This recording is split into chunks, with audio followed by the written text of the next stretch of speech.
ఈరోజు మనకు బీఆర్ఎస్ పార్టీలో గెలిచినటువంటి తెల్లం వెంకట్రావు గారు, ప్రస్తుతం కాంగ్రెస్ పార్టీలో ఉన్నటువంటి తెల్లం వెంకట్రావు గారు, అదేవిధంగా సోయం బాపురావు గారు సుప్రీంకోర్టులో కేసు వేసి ప్రతిసారి లంబాడీలను కించపరిచే విధంగా, మా ఆత్మగౌరవానికి దెబ్బతీసే విధంగా మేము ఎంతో కష్టపడి తెలంగాణ రాష్ట్రంలో నైజాం కాలం నుండి కూడా, నైజాం కంటే ముందు నుండి కూడా 1911, 1921, 1933, ఆ తర్వాత భారతదేశానికి స్వాతంత్రం వచ్చినప్పటి నుంచి కూడా మేము హైదరాబాద్ స్టేట్లో లంబాడీలుగానే ఉన్నాము.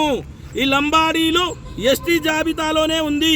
భారత రాజ్యాంగం అమలు వచ్చినప్పటి నుంచి కూడా మేము ఎస్టీలుగానే ఉన్నాము.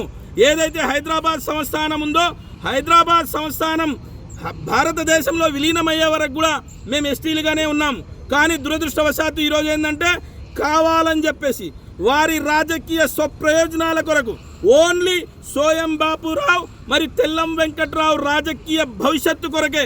ఎందుకంటే రేపో మాపో సుప్రీంకోర్టు తెల్లం వెంకట్రావు ఎమ్మెల్యే పదవిని తీసేస్తారని, అదేవిధంగా పదవి కొరకు సోయం బాపురావు రేవంత్ రెడ్డి గారి పైన ప్రెజర్ పెట్టాలని కావాలని చెప్పేసి ఆ సమాజాన్ని ఉసిగొల్పి రెచ్చగొట్టి 2011వ సంవత్సరంలో ఏ రకంగా అయితే లంబాడీలకు ఆస్తి నష్టం, ప్రాణ నష్టం చేసిర్రో ఈ రోజు కూడా అదే రకంగా కుట్రలు బంతా ఉన్నారు.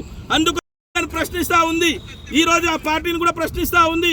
సార్ రేవంత్ రెడ్డి గారు, ఈ రాష్ట్రానికి ముఖ్యమంత్రి మీరు, మేము మిమ్మల్ని వేడుకుంటున్నాం. ఉస్మానియా యూనివర్సిటీ విద్యార్థులుగా, గిరిజన సమాజంగా, లంబాడీ సమాజంగా మిమ్మల్ని మేము వేడుకుంటా ఉన్నాం. మేము లంబాడీలము, ఎవరికి ఇప్పటివరకు హాని చేయలే. కాకపోతే ఈ దేశ స్వాతంత్ర ఉద్యమంలో, ఈ తెలంగాణ రాష్ట్ర ఉద్యమంలో, రజాకారుల పోరాటంలో పాలు పంచుకొని ఆత్మ బలిదానాలు ఇచ్చినటువంటి చరిత్ర, అదేవిధంగా ఇప్పుడే కాదు 4 దశాబ్దాలుగా పైగా మేము ఇక్కడ ఉన్నటువంటి మేము ఈరోజు మమ్మల్ని కాదు, మీరు బయట నుంచి వచ్చిర్రు, దొంగలుగాని చిత్రీకరిస్తూ ఉన్నారు, రకరకాలుగా చిత్రీకరిస్తున్నారు. ఇది తప్పుడు వాదన అని చెప్పేసి మేము చెప్పడానికి ప్రయత్నిస్తున్నాం. రాజకీయ